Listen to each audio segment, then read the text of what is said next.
Eu vou para gravar a sessão. Ok. Então, esta sessão depois fica disponível em vídeo no canal YouTube do Outeiro do Circo, para quem quiser seguir depois. E, Sofia, acho que podes arrancar.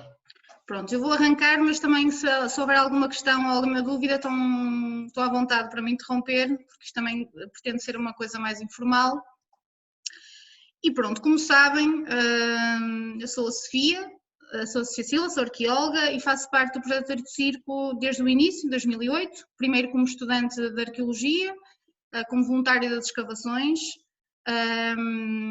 e depois de alguns verões quentes em Mombeja, como responsável das escavações arqueológicas e do estudo de materiais cerâmicos do povoado Outeiro do Circo. Bem, hoje queria-vos falar um bocadinho sobre as cerâmicas do Outeiro do Circo. Em primeiro lugar, sobre o estudo desenvolvido nestes últimos anos, sobre o estudo das cerâmicas. A intenção é fazer uma breve apresentação das principais características formais e decorativas, muito sucinta, porque foi um tema também já muito falado e temos os artigos, a tese publicada e alguns artigos também já em algumas revistas publicados. Portanto, depois se quiserem mais informação, poderei passar essa informação. E numa segunda parte, eu vou só aqui abrir o PowerPoint. Não sei se estão a ver. Sim? Sim. Sim. Ok. E numa segunda parte, o objetivo será apresentar o desenvolvimento de algumas ações de divulgação sobre as cerâmicas do Outeiro do Circo, que se tem vindo a realizar, e apresentar um novo projeto, que está ainda em elaboração, e indagar sobre a utilização dos objetos arqueológicos, dos artefactos, na divulgação do património. Estas são algumas questões que orientaram e que têm orientado este novo trabalho e que vão orientar a nossa sessão de hoje. Relativamente ao povoado do Outeiro do Circo, eu penso que quase todos que estão aqui presentes já ouviram falar ou já estiveram em alguma apresentação sobre o mesmo. Portanto, vou fazer uma coisa muito sucinta, peço desculpa que só estou aqui a meio pessoas. Localiza-se, como sabem, na região do Baixo Alentejo, na freguesia de Mombeja, em plena planície de Beja. O seu elemento de maior destaque é o seu sistema amuralhado, com cerca de 17 hectares, que rodeia quase a totalidade do local. E no terreno é possível observar ainda hoje vestígios dessa fortificação. As primeiras escavações arqueológicas no local realizaram-se em 2018 e tiveram como objetivo caracterizar este sistema defensivo. Quando nos propusemos, isto não está a dar, quando nos propusemos a estudar as cerâmicas do Outeiro do Circo no âmbito da minha tese de mestrado, em 2012 mais ou menos, parámos logo com um constrangimento que é o da elevada fragmentação cerâmica. Para terem noção, dos cerca de 9.000 fragmentos identificados nos primeiros 4 anos de escavação, apenas 1.400 permitiram identificação morfológica, ou seja, apenas 1.400 eram bordos, fundos, peças decoradas, entre outros. Todos os outros eram bojos, formas de impossível identificação. Uma das causas que poderá provocar esta elevada fragmentação, e como podem ver na imagem à esquerda, é certamente o solo deste povoado, os barros negros de Beja, que pelas suas características argilosas e plásticas ajudam bastante na sua fragmentação. Sim. Analisada e selecionada a amostra para estudo, e como em qualquer investigação arqueológica, definimos os nossos objetivos e a nossa metodologia. O objetivo principal seria caracterizar a produção oleira das comunidades que habitavam o Outeiro do Circo, de modo a estabelecer uma cronologia relativa, bem como analisar a disseminação destas cerâmicas pelo território. A nossa abordagem passou, em primeiro lugar, por estudar os aspectos formais tecnológicos e decorativos da coleção e elaborar um quadro tipológico para as cerâmicas. E vou apresentar agora muito sucintamente algumas características das cerâmicas. Relativamente à análise tecnológica, sobretudo procurou compreender os processos de manufatura dos recipientes cerâmicos. Foi possível observar que a maioria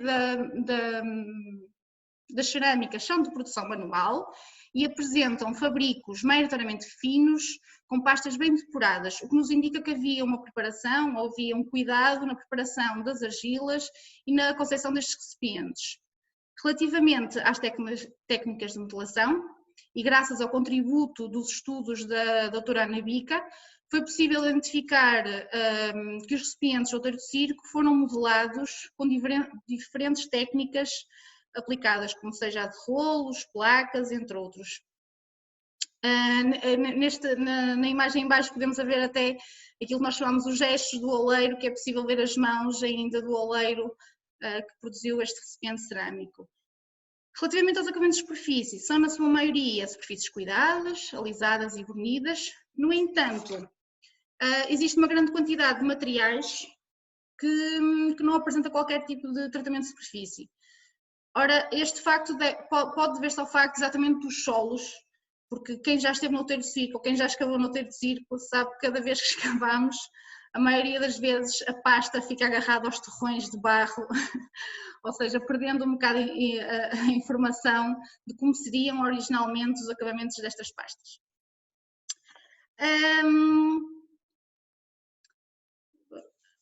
Deixa-me só... Peço desculpa. Relativamente à análise morfológica, que foi também a parte central e era o objetivo principal do nosso trabalho, foi a elaboração de uma tabela formal e sistematização das formas do outeiro de circo. Identificámos assim, e vou apresentar muito genericamente, identificámos 14 tipos formais, onde destacámos os recipientes de perfil em S, uma diversidade enorme de recipientes carnados e os potes de médio e grande tamanho. Estas formas, que acabei de enumerar, são características características do território peninsular, mas especialmente e em específico as taças carnadas, os recipientes carnados, típicos do sudoeste peninsular. Em relação aos recipientes hemisféricos e recipientes globulares, estes apresentam, são amplamente conhecidos em contextos do bronze final, mas são também elementos de longa duração e diacronia,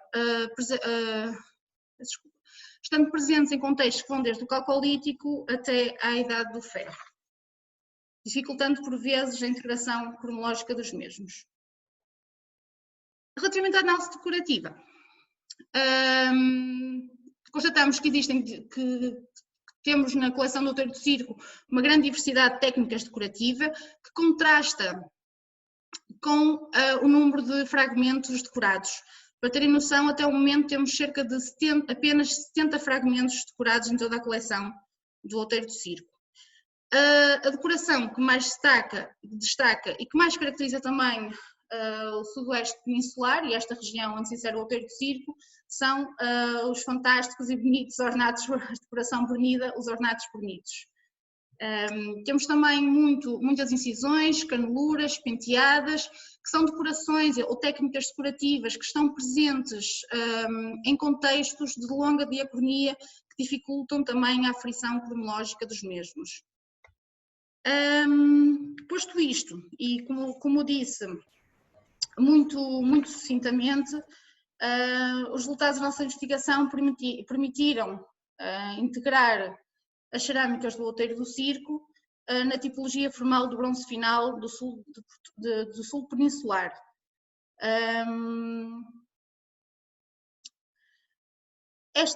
A grande disseminação das cerâmicas, que conseguimos comprovar através dos paralelos, a ampla distribuição geográfica das mesmas, resulta certamente das dinâmicas de circulação e de contactos das comunidades que habitavam o território durante este período na região do Alentejo.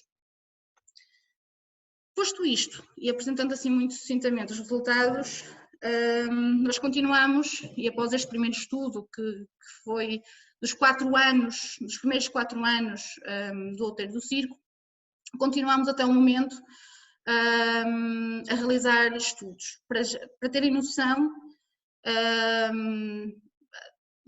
na nossa base de dados contabilizam-se agora com cerca de 24.000 fragmentos. A metodologia aplicada aos estudos de materiais cerâmicos, mesmo estando agora fora do âmbito de uma tese de mestrado, continuam a ser os mesmos, peço desculpa. Os materiais neste momento são tratados no Museu de Arqueologia Dom Diogo de Sousa, em que temos o apoio dos técnicos de conservação e restauro, que fazem um trabalho exímio e me ajudam na colagem ou na pesquisa, como eles dizem cá por cima, na pesquisa de colagens dos fragmentos cerâmicos. E o que estão a ver aqui na imagem são as cerâmicas que apareceram ano passado nas escavações, que indicam-nos uma produção ao torno. Até agora nós conhecíamos alguns fragmentos da Idade do Ferro, de cronologia da Idade do Ferro, mas que vinham de outros períodos históricos, mas que vinham sobretudo de contextos de revolvimento, de contextos muito superficiais. Neste momento, e é novidade também no Outeiro do Circo, aparece-nos uma grande quantidade de fragmentos cerâmicos, muito mais do que anteriormente, de produção ao torno. Não estão ainda estudados, eu apenas inventariei metade dos fragmentos encontrados no ano passado. Faltam ainda cerca de 4 a 5 caixotes que se encontram com o Eduardo Porfírio, estando à espera deles, e logo que eles venham, trataremos de os analisar, investigar e juntar a este fragmento que aqui estão a ver, são tudo peças do mesmo fragmento, e logo que tenhamos mais resultados, iremos anunciar e com certeza serão novidades. E agora passamos para a segunda parte da apresentação, como é que nós temos divulgado os resultados deste estudo ou desta investigação arqueológica, no que diz respeito aos materiais arqueológicos. Em termos de divulgação cerâmica, começamos em 2008 de uma forma muito experimental. Como sabem, o projeto Outeiro do Circo tem uma grande componente de educação patrimonial e arqueologia comunitária, desenvolvida sobretudo pelo Miguel Serra e pelo Eduardo Porfírio. E desde muito cedo começaram estas ações de divulgação do Outeiro do Circo. A primeira, pelo menos que eu me lembro, começou num balneário do campo de futebol em Monbeja, na fotografia à esquerda acima, com a doutora Ana Bica a fazer-nos uma breve apresentação sobre os ornatos bonitos que andava a estudar na altura para a sua tese de doutoramento. E a questão que se coloca, ou que eu coloco, é como podemos cativar e envolver o público na descoberta do passado. Mas isso já vamos falar. Antes, eu queria-vos falar um pouco daquilo do que fizemos, das ações que o projeto tem desenvolvido ao longo dos anos e que foram várias ações. Destaco as oficinas de arqueologia experimental, workshops onde se replicavam ou tentamos replicar os processos de manufatura das cerâmicas, desde a preparação da argila, à modelação das peças, à decoração, até à cozedura. Foram realizadas várias experiências, um pouco por todo o país, umas de cariz mais científico, para recolha de dados, outras de cariz mais social e didático, onde o ponto de partida e a inspiração foram sempre as cerâmicas do Outeiro do Circo. Uma outra abordagem foram as múltiplas visitas guiadas de grupos, famílias, escolas, realizadas ao povoado Outeiro do Circo durante o período de escavações, onde os visitantes podiam ter contacto com peças arqueológicas cerâmicas e líticos recolhidas nos anos anteriores ou que estavam a ser escavadas e também algumas réplicas arqueológicas. Foram também desenvolvidas ao longo de todos estes anos pelo Miguel Serra ações pontuais, sobretudo na comunidade local, onde também os materiais arqueológicos foram sempre incidência de divulgação. Mais recentemente, experimentámos uma outra abordagem, inserida numa aula de licenciatura do curso de Arqueologia da Universidade de Minho, a convite da professora Ana Betancourt, que incluiu o manuseamento de cerâmicas do Outeiro do Circo, comparando-as com os repertórios formais do norte de Portugal que estão presentes na reserva do Museu Dom Diogo de Sousa. Isto permitiu aos alunos conseguir comparar algumas diferenças entre o norte e o sul, e foi uma experiência bastante interessante, até para mim, para conhecer bem e conhecer as diferenças de produção, de formas e decorações a nível do repertório formal a nível nacional. Todos os anos tentamos fazer e fazemos a formação aos voluntários que vão para as escavações do Outeiro do Circo, não só sobre as cerâmicas, mas de como aplicamos o estudo e como é desenvolvido o estudo a estas cerâmicas. Pontualmente, e como os trabalhos de estudo estão a ser desenvolvidos no Museu de Arqueologia de Dom Diogo de Sousa, sempre que há oportunidade, os alunos ou algumas escolas visitam os materiais onde há a oportunidade também de divulgar. Nos últimos 2 anos, e fruto da minha aprendizagem desenvolvida no programa de Educação Patrimonial com o Miguel Serra e com o Eduardo Porfírio, tenho desenvolvido, em colaboração, mais uma vez, com o Museu Dom Diogo de Sousa, diversas atividades centradas na manipulação de objetos arqueológicos provenientes da reserva do museu. Estas sessões foram enquadradas em recriações históricas, como a Braga Romana, em Jornadas Europeias do Património e, mais recentemente, uma ação educativa no âmbito de uma disciplina do 8º ano, licenciada pela doutora Helena Pinto, uma disciplina nova denominada Cultura e Comunidades, onde foi realizada, após uma breve apresentação sobre os materiais da Idade do Ferro do Norte de Portugal, foi realizada uma ficha pelos alunos sobre os objetos e o seu significado. E agora vamos ao que queremos fazer. Recentemente, na linha de divulgação dos materiais arqueológicos e do projeto Outeiro do Circo, o Miguel Serra lançou um desafio de conceber uma mala pedagógica para o Outeiro do Circo. Tendo já em conta a existência do nosso pequeno kit pedagógico, a ideia seria elaborar uma mala pedagógica do final da Idade do Bronze do sul de Portugal, que serviria para a divulgação do património arqueológico e, em específico, do sítio arqueológico Outeiro do Circo. O objetivo desta mala seria a partilhar, promover e provocar o público para a descoberta do passado. Iniciamos, posto isto e posto esta proposta, iniciamos um processo de planificação para a relação da maleta, começando por elencar algumas vantagens e inconvenientes que teríamos para a sua execução. Desde logo identificamos 3 vantagens. A mala pedagógica é um recurso móvel e de fácil transporte, que permite o acesso generalizado à comunidade, aos públicos, e permite diferentes abordagens educativas e pedagógicas. Relativamente aos inconvenientes, uma delas é a ausência de peças arqueológicas completas na coleção do Outeiro do Circo, os custos elevados da execução de réplicas com qualidade e, por outro lado, teríamos objetos fora do seu contexto original. E é exatamente neste aspecto que parece-nos, este terceiro aspecto, dos objetos fora do seu contexto original, que nos parece mais complicado de ultrapassar. E é sobre ele que vos quero falar.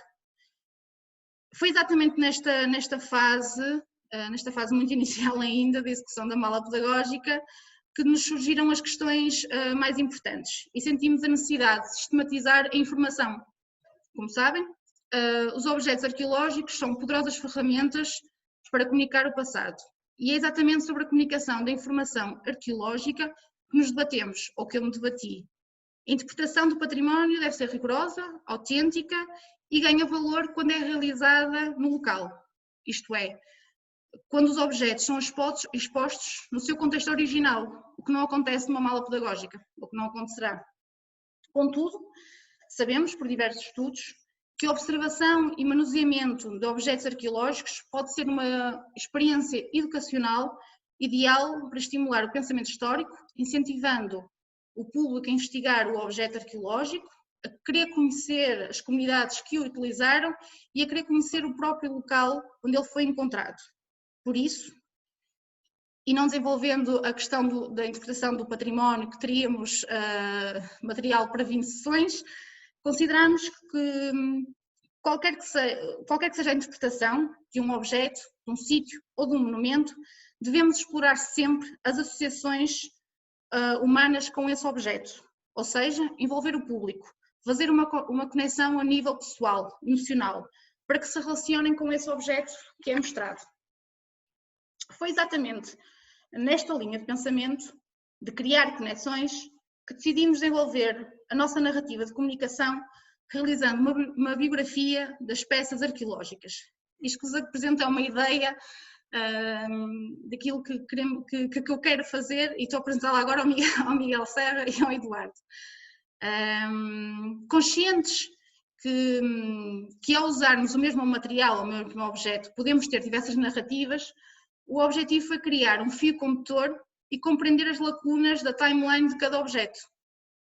Os portadores de uma biografia, os objetos arqueológicos são compreendidos pelos seus processos de produção, trocas, usos, permitindo desenvolver aprendizagens de diversos conceitos, como de cronologia, mudança, continuidade, estilo, gosto, entre outros.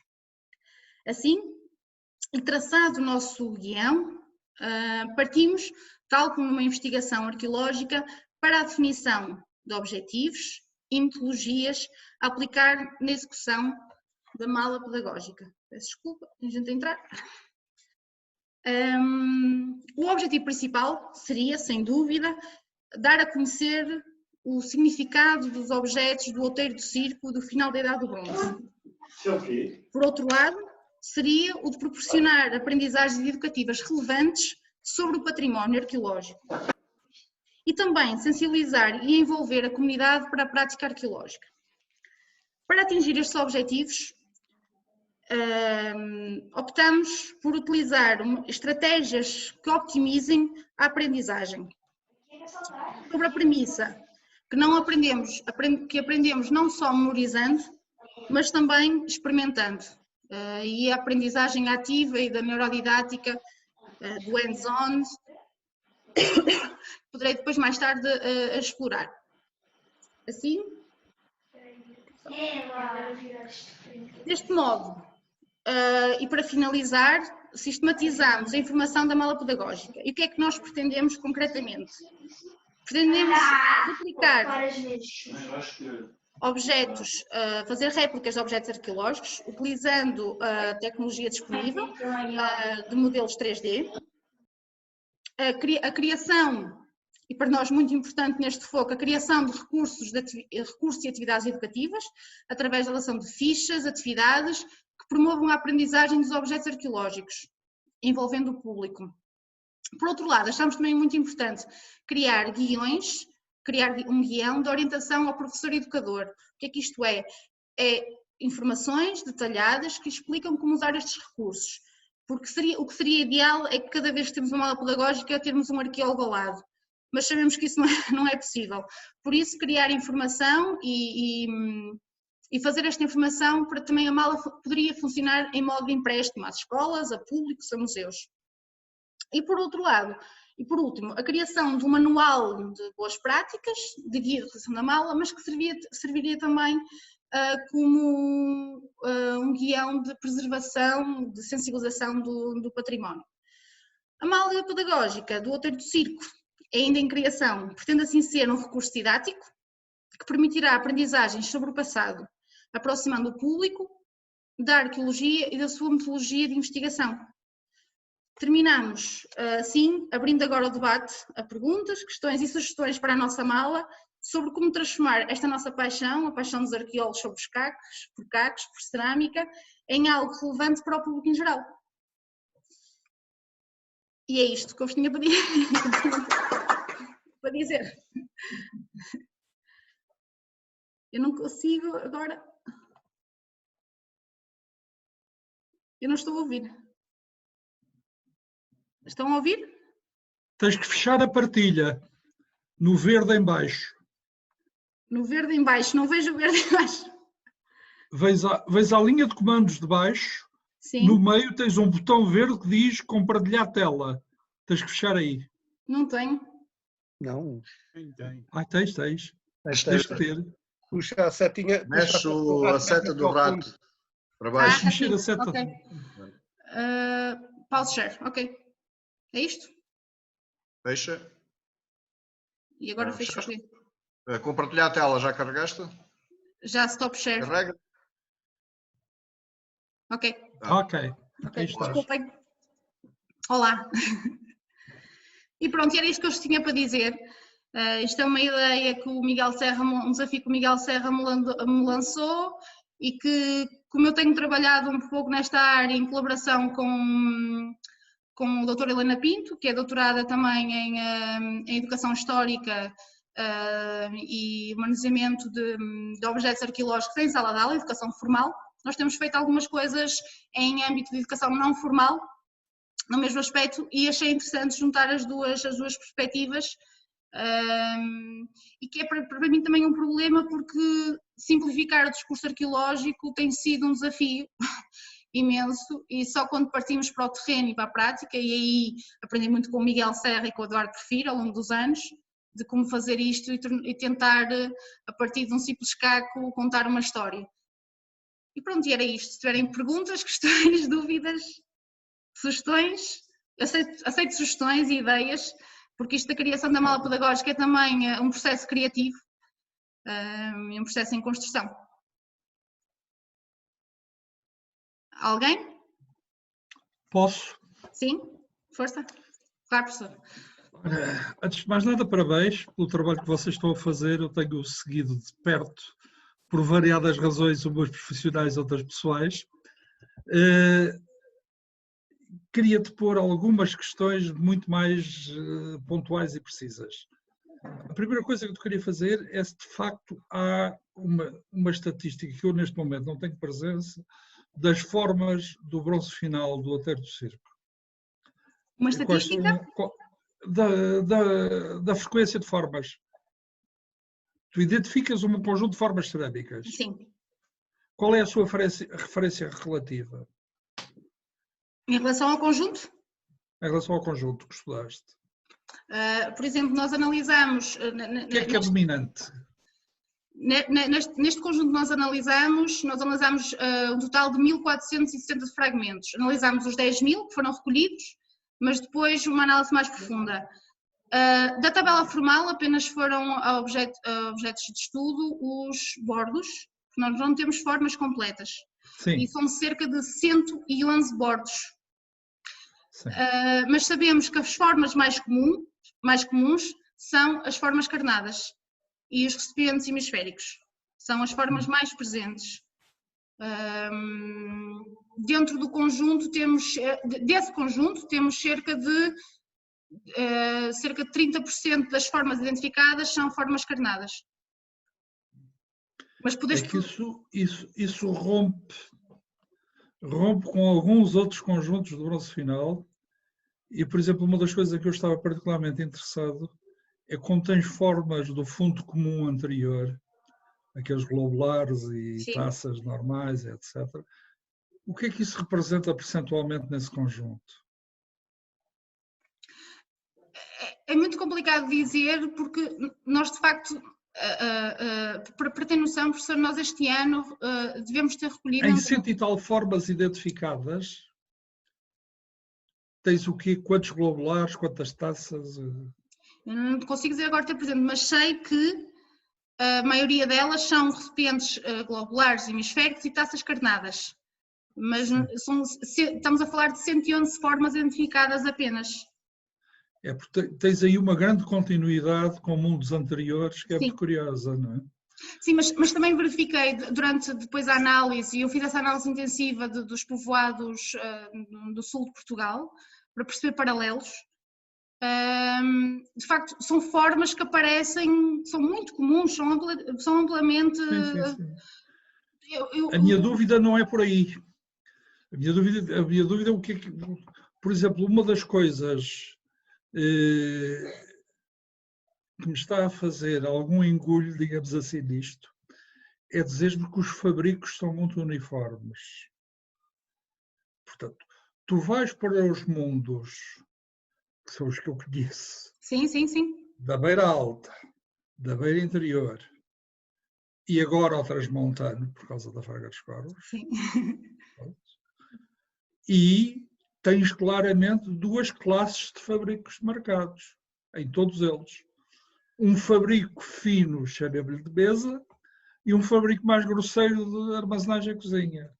Mas E isso não se verifica nas tuas. Não, foi uma das questões que nós colocamos, mas nós não temos diferenças entre tipos de fabricos. Nós temos sim os fabricos mais finos, com pastas mais bem depuradas, são normalmente das taças carnadas, é facto. Claro. Isso está bem presente, mas temos também fabricos, pastas muito idênticas de cozeduras em termos de argilas, muito parecidos, iguais, entre os recipientes globulares e hemisféricos. Não há uma diferença, nem há identificação de fabricos diferentes, em que as pastas sejam diferentes, em que haja uma separação. Não conseguimos identificar, até o momento não conseguimos identificar. O que percebemos, por exemplo, agora com estas novas escavações, nós em 2004, no primeiro projeto, fizemos a escavação, foi centrada no sistema defensivo. 2008. Foi centrada no sistema defensivo. Depois passamos para o interior de povoado, que não nos deu grandes novidades acerca dos fabricos, nem de formas, contextos muito envolvidos. Neste momento, com este novo projeto, nós estamos a escavar no interior do povoado, mas fizemos uma sancha que abrange também o sistema defensivo, para também tentar resolver alguns problemas de estratigrafia que não ficaram resolvidos no outro projeto. E o que temos verificado é que há um aumento, como disse na apresentação, dos fabricos de modulação ao torno, e aí eu já consigo identificar, e é isso que tenho estado a fazer, consigo identificar claramente, não através das formas, mas só de pastas muito diferentes, com argilas e cozeduras muito diferentes. Mas a nível formal, a nível da distinção entre formas, por exemplo, neste caso de formas mais finas, mais bem elaboradas, que teriam uma utilização diferente, não conseguimos ainda dizer nada sobre isso. Okay. Mas ficaremos atentos a isso, que é uma boa questão, ficaremos atentos também a essa questão. Ok. Obrigado. E uma coisa que eu tenho notado, e tem sido para mim também muito interessante ver as cerâmicas da Idade do Bronze aqui do norte de Portugal, porque uma coisa é ver os artigos, outra coisa é tocar nas cerâmicas, e agora com esta parceria que temos com o Museu Dom Diogo de Sousa, tenho tido a oportunidade, e até com alguns doutorandos que estão a fazer a tese sobre cerâmicas e sobre tipologias do norte de Portugal, tem sido muito interessante verificar as diferenças que há no fabrico de pastas no norte. Porque no norte, claramente, nota-se que, primeiro, eu tenho essa percepção de que há estudos mais sistemáticos das formas e das pastas cerâmicas. Isto são mais bem estudados do que no sul de Portugal. E consegue-se fazer essa diferença, essa distinção. No sul, pelo menos no Outeiro do Circo, nós ainda não conseguimos. Ok. Sofia. Diz.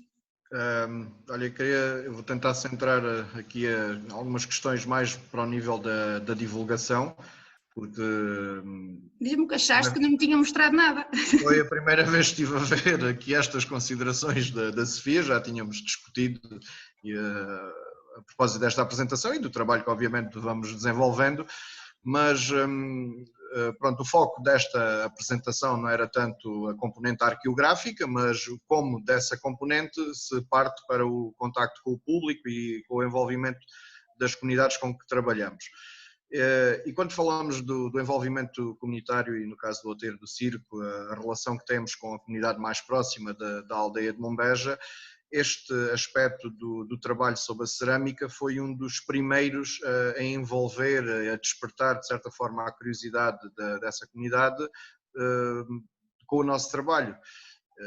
Inicialmente viam-nos apenas, se calhar, como alguém que andava ali à procura de grandes achados e grandes tesouros e que ainda por cima escolhemos o sítio errado porque a Vila Romana que dá moedas não é ali, é no outro lado.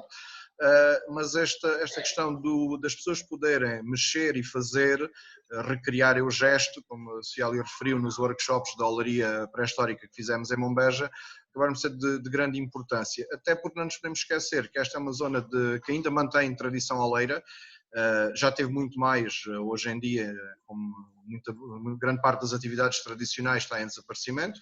A outra localidade mais próxima, Bringel, era bastante conhecida pela sua olaria funcional. Chegámos a ter algum contacto com o único oleiro que ainda se mantém em atividade. Já participámos também algumas vezes em Bringel numa iniciativa que é o Congresso de Oleiros do Sul, que se enquadra numa iniciativa mais alargada, que é o Sabores do Barro, portanto que mostra ainda esta presença viva desta tradição oleira.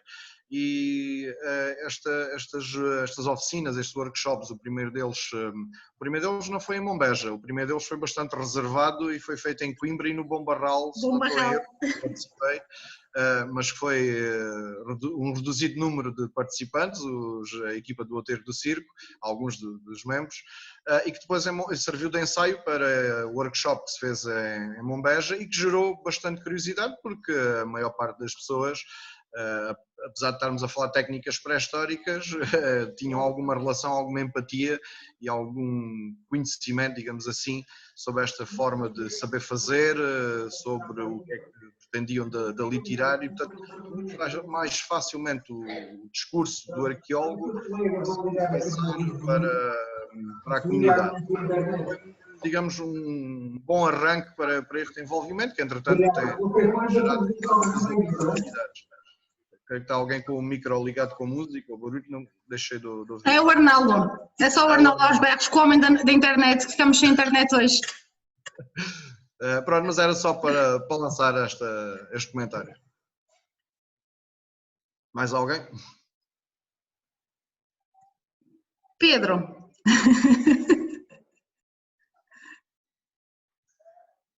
Se não há perguntas, a moderadora faz ela as perguntas. Olá. Olá, Denise. Tudo bem? Tudo Olá, bem? em primeiro lugar, parabéns pelo vosso trabalho, pelo vosso contínuo trabalho. Tenho seguido de perto tudo aquilo que vocês têm estado a fazer. E esta valência que o Outeiro do Circo tem em fazer-se chegar à população é das coisas que eu admiro e que poucas escavações e investigadores têm. Eu passei este último ano a trabalhar com um centro cujo objetivo era precisamente esse, tentar chegar-se às pessoas. Mas falhava no como. E a este evento e ao outro evento que surgia aqui e ali no país, tinha já uma espécie de plafond, digamos assim, das atividades que ia desenvolver, também com arqueologia experimental, umas mini-conferências bastante... que o público em geral pudesse compreender. Okay. Só que eu cheguei à conclusão que nós estamos numa sociedade tão consumista que as pessoas consomem este tipo de atividades e passam para a próxima.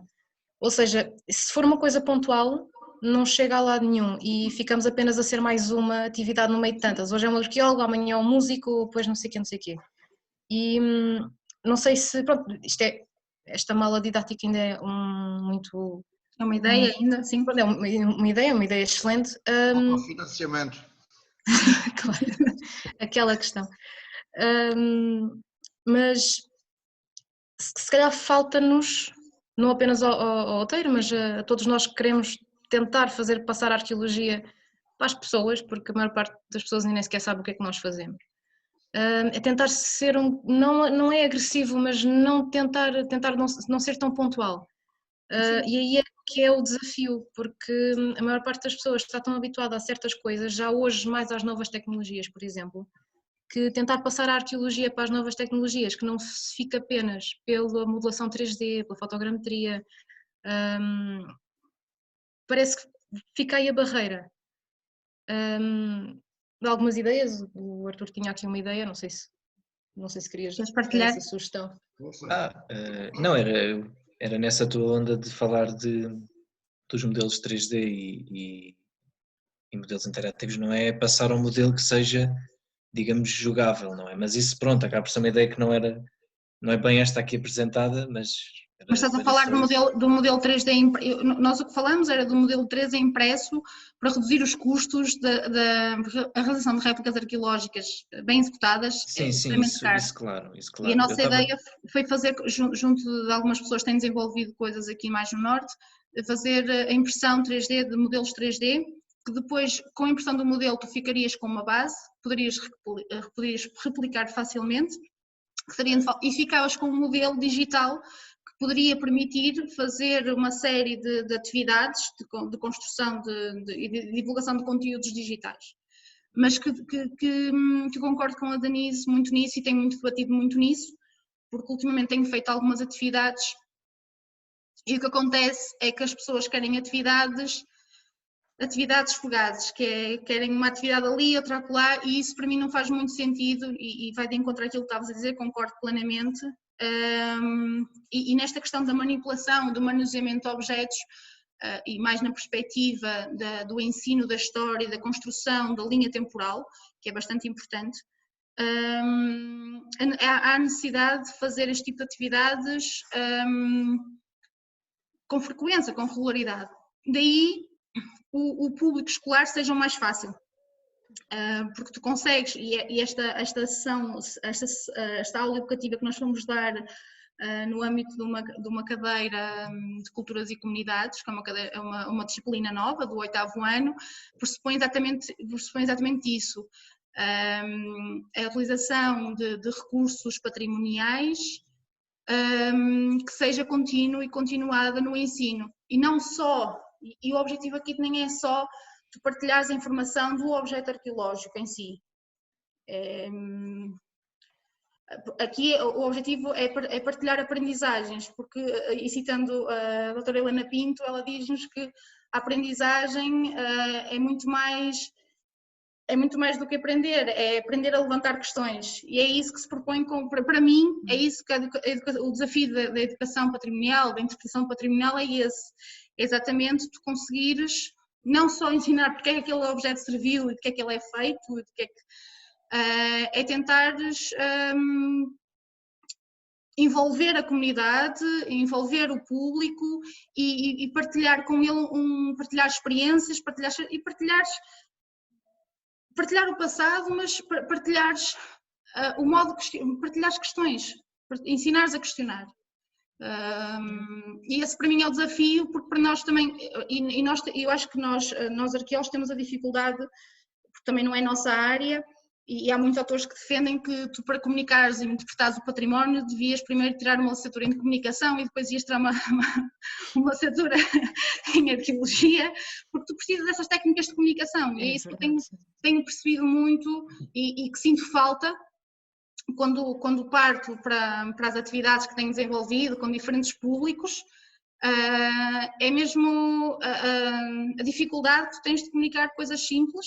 Para nós são simples, para um público que a mensagem é tangível, é muito fácil, mas que as pessoas não fazem noção, e isso é um trabalho que tem que ser feito, que temos que nos reinventar bastante e ainda fazer muito, e acho que há muito a fazer. Acho que nisso os espanhóis temos muito a aprender com os espanhóis e com os brasileiros também, que principalmente os espanhóis têm tido um trabalho excelente nesse campo, e o Miguel Serra e Eduardo Porfírio têm trabalhado também muito nessa área e sabem disso, e é um trabalho contínuo, e aquilo que o Projeto Outeiro do Circo, por exemplo, tem feito junto das comunidades locais, e essas sim importam para o sítio, porque nós hoje em dia o Outeiro do Circo não é um sítio protegido arqueologicamente, mas acredito as populações locais são as primeiras a defender o sítio, e há até batalhas já, disputas verbais, quando o Bringel diz que o Outeiro do Circo pertence a Bringel,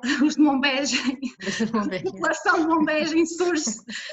Isto mostra muito o trabalho que temos feito, a identificação que a população, por exemplo, de Monbeja, com quem temos trabalhado desde o início, o primeiro workshop de arqueologia experimental foi lá, foi a população que nos deu a lenha, que nos deu todo o material, na ajuda, em tudo, e este envolvimento contínuo traz de facto frutos, e nós vemos isso todos os anos quando chegamos, e o projeto teve parado há algum tempo este ano, quando voltamos e ficamos em Monbeja este ano, nós sentimos isso, da população, a apropriação por parte da população do próprio património. E isso é o mais importante, e isso é o objetivo, acho eu. Entrar do ponto de vista do país, são as áreas rurais mais tradicionais. Eu tenho um pouco a ideia de que a nossa experiência de Trás-os-Montes Oriental, a minha experiência da Beira Alta, diretas, e depois as outras que fui colhendo através de outros colegas, isso tudo, e das discussões que temos, duas coisas importantes. Uma questão, a formação universitária. Atenção que o mestrado de Arqueologia de Lisboa tem já há muitos anos uma cadeira que se chama Arqueologia e Mundo Contemporâneo, que promoveu uma série de aulas abertas agora ultimamente. Não me lembro de vos ter visto lá, mas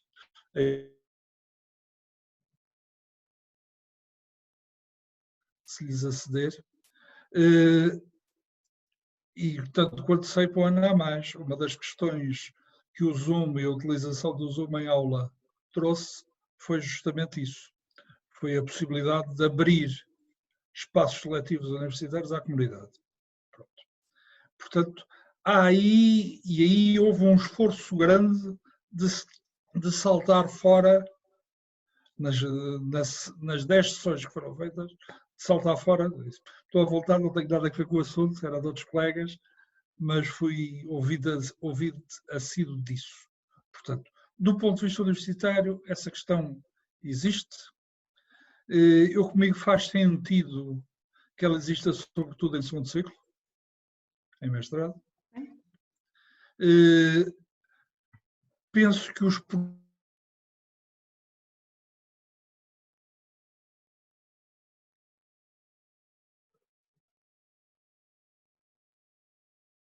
primeiro há que os ganhar para uma série de coisas e depois então, enfim, quando os apanhamos consolidados em segundo ciclo, podem-se lançar outras questões e abrir para outros caminhos. Sim.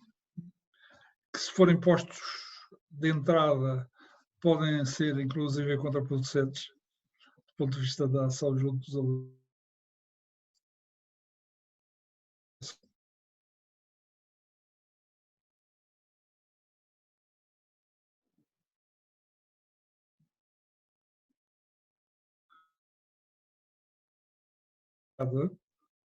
Não é isso. É menos instruído, menos informado é o ambiente, mais difícil é a penetração. Até porque não é fácil explicar à população de uma aldeia afastada de comunicação com centros de saúde, afastada de comunicação com escolas, afastada de comunicação com uma série de coisas, e quanto mais interior é o espaço, mais complicado é isso. Do ponto de vista dos litorais e das grandes cidades, os problemas são outros. São, de facto, uma oferta muito alargada de distrações. Aquilo que eu diria que é a grande pecha geracional da minha e das gerações que se seguiram, porque começou na minha, tem, enfim, não digo a título pessoal, mas a minha geração tem culpas no cartório a esse respeito. A admissão educativa dos pais face aos professores e à escola e a sobrecarga do corpo docente com o papel educativo é um enorme problema, porque quando estas coisas se ganham é justamente na batalha da educação. Não estou nada espantado que a Sofia nos venha dizer que os públicos escolares são públicos normalmente muito mais interessados. E aí é diametralmente o oposto àquilo que eu disse há pouco. Quanto mais longe do espaço urbano, mais interessados estão, mais ávidos de informação e de conhecimento eles chegam, e eles são, normalmente. Sim. Uma coisa completamente diferente por aí. Portanto, há aqui um problema. A arqueologia sente-o Até porque nós nos atrasamos muito do ponto de vista comunicacional em relação, por exemplo, à ecologia. A ecologia soube muito bem vender e passar uma mensagem formativa e fê-lo com uma enorme eficácia ao longo dos últimos anos, uma eficácia que nós não tivemos. Não é por acaso que nos espaços de maiores centralidades é onde acaba por ser mais fácil haver mais oferta e ter alguma transversalidade de públicos. O que eu quero dizer com isto é que nos últimos anos eu tenho tido, por razões óbvias de disponibilidade de tempo, uma participação associativa mais forte na Sociedade de Geografia e na Associação dos Arqueólogos. E são dois meios de Lisboa onde, de facto, a arqueologia abriu à comunidade. De formas diferentes, mas claramente complementares. Eu diria que muito menos concorrenciais e muito mais complementares. Porque os públicos a que vão bater à porta são distintos, muitas vezes. O grande problema da Sociedade de Geografia neste momento tem que ver com os horários de funcionamento. Porque nós, quando começávamos as sessões às 6 e as acabávamos perto das 8, atingíamos um volume de público começando as sessões às 5, porque a porta da sociedade tem que fechar às 7. Se perdeu um conjunto grande de público. Isto são coisas para as pessoas pensarem, não é? Porque, de facto, em Lisboa, estar a 5 horas de uma sessão, se trabalha do outro lado da cidade, é uma coisa complicada. Portanto, isto é um restringir de públicos. Quem diz Lisboa diz provavelmente Porto e se calhar um pouco Coimbra e Setúbal também, não é? Portanto, e até Aveiro, não é? Mas enfim. Mas certamente Lisboa e Porto, não é? Portanto, estas coisas. É comparativamente mais fácil num ambiente mais pequeno começar coisas mais cedo relativamente. Sim. Portanto, acho que estas coisas têm que ser adequadas aos espaços. Qual é o espaço em que as pessoas têm que estar despachadas para ir jantar em determinado ambiente? De maneira a poderes apanhar um final de tarde e fazer uma sessão que seja mais inclusiva. Ele não é o mesmo, consoante seja em Lisboa ou seja em Belmeja. Não é certamente o mesmo. Sim, sim. As coordenadas de funcionamento e dos interesses e daquilo que as pessoas querem ver, não, para já não falar na televisão e nas novelas, por exemplo, que têm determinados impactos em determinadas regiões, que noutras já não terão tanto, às vezes. Por exemplo. Ou seja, a necessidade seria também, e falou daqui da questão da ecologia, não é? Como é que a ecologia se conseguiu comunicar com o público, porque também houve, e esta é a minha perspectiva, que também houve esse esforço a nível institucional. Há um entrosamento das comunidades. Exatamente, e se calhar o que falta na arqueologia... Isso é a questão dos afetos, como nos falava o Miguel há pouco disso. Não? Enfim, eles estão na moda a vários títulos. Não? Segue-se um bom exemplo dessa questão. Mas é isso, nós se calhar o que nos falta, e pegando aqui no que a Denise disse também, e no que o professor está a dizer, e também é um bocado a minha perspectiva, falta-nos uma estratégia nacional, a nível institucional. Isto também já não pode ser só pequenos grupos fazerem coisas, pode ser e deve ser, e tem de ser feito isso, mas falta aqui uma estratégia a nível nacional e institucional que consiga traçar o perfil do país e essas diferenças que o professor acabou de dizer e que se consiga aplicar metodologias de educação patrimonial e divulgação do património no território nacional. Precisamos de facto disso. E depois há outra questão muito importante do ponto de vista da arqueologia. É que quem está, como hoje a esmagadora maioria dos colegas estão, na arqueologia da empresa, tem óbvios problemas de tempo e de condições laborais para conseguir meter-se em qualquer coisa mais de cumprir aquilo que é estritamente obrigado do ponto de vista contratual. Eu sei, porque é o meu caso. Pronto. Chama... Estão presentes alguns que poderão falar do assunto com uma capacidade de percepção bem superior à minha. Apesar de, enfim, eu achar que tenho uma percepção relativamente alargada sobre o assunto. É muito Porque, complicado. enfim, Eu trabalho na arqueologia empresarial e é muito complicado termos tempo para a investigação, termos tempo para este tipo de projetos. É de facto, temos que às vezes abdicar um pouco do nosso tempo livre e do lazer, também precisamos dele, para conseguir fazer alguma coisa, porque... E acho que aqui alguns colegas que já estão, que estão vejo ali pelo menos 2, que sabem do que falo e que é muito complicado em termos laborais. Não estou a dizer do exercício da profissão em si, da arqueologia em si, do trabalho físico que até exige, mas estou a falar das condições precárias em que trabalhamos muitas vezes e da instabilidade que de facto deixa-nos, estas questões passam a ser secundárias. Porque é que é preciso ter tempo, arranjar tempo para dedicar à educação patrimonial?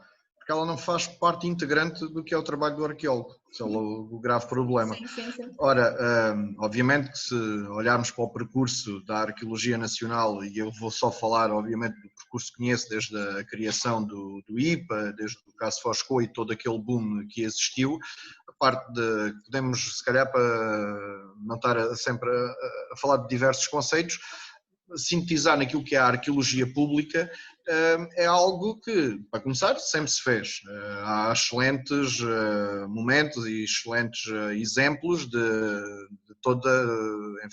várias fases, de vários sítios, de várias épocas.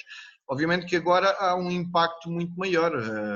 A arqueologia pública, qualquer ação que se pretenda fazer, tem muito mais foco de atenção, tem um alcance muito maior, porque estamos num mundo também muito mais global e com uma facilidade de comunicação que dá um maior destaque ao que antes, se calhar, fazia uma ação mais aberta de arqueologia pública no âmbito de uma escavação nos anos 80, que chegava até à aldeia mais próxima, quanto mais, se tanto.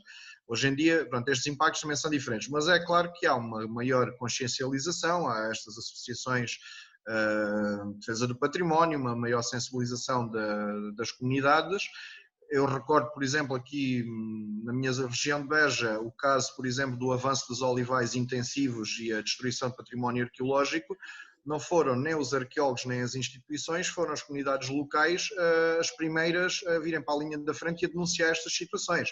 Portanto, também há essa consciencialização, por muito que às vezes achemos que as populações não ligam muito a estes casos.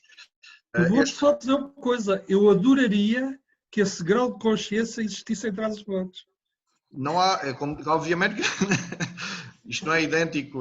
Há regiões e regiões do país. Claro. Há pessoas e pessoas. Nós temos um país que é um mosaico muito complicado. É? Claro que sim. Obviamente que isto não é estanque, não é linear, e estamos a falar de pessoas, não é questão tanto das regiões, mas pessoas que tenham mais consciência num lado, menos no outro.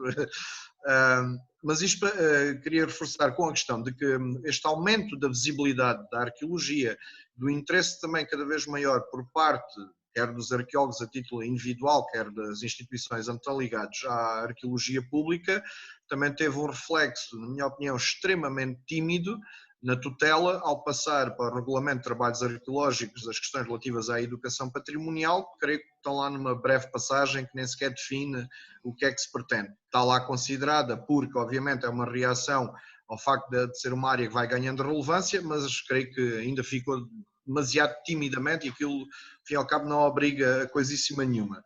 Que há uns anos havia uma expressão que me ficou na memória, numa sessão de arqueologia pública com colegas.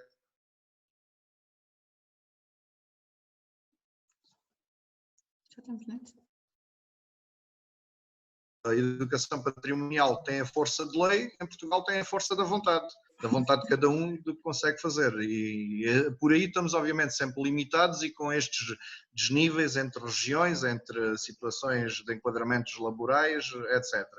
E, obviamente... há um outro problema. Não é por acaso que eu fui um das várias dezenas de colegas que assinou uma tomada de posição recente, coletiva, sobre o assunto. Mas há uma coisa para mim que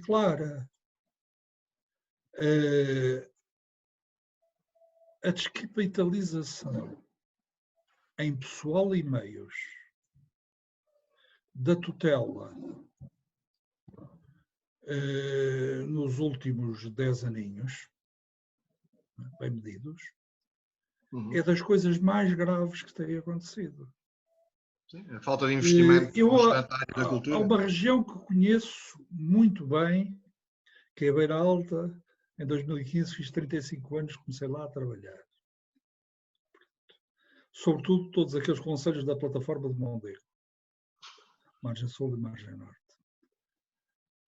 E conheço muito bem, foi a minha aluna de licenciatura e mestrado e fui arguente da tese de doutoramento da responsável do IPA de Viseu, que hoje é, enfim, a representante da GPC para a Arqueologia naquela região, que é a Gertrudes Branco, que é das pessoas mais competentes, mais cheia de força e de vontade de fazer coisas que eu conheço. Bem, mas quantos quilómetros quadrados de espaço, quantos sítios arqueológicos e quantas situações é que aquela mulher tem na mão? Nunca lhe ouvi uma queixa, mas tenho a plena noção de que não se faz a essas pessoas aquilo que se lhes faz. Com a diferença que nesse pessoal, como em tudo na função pública e não só, há o muito bom e há o menos bom.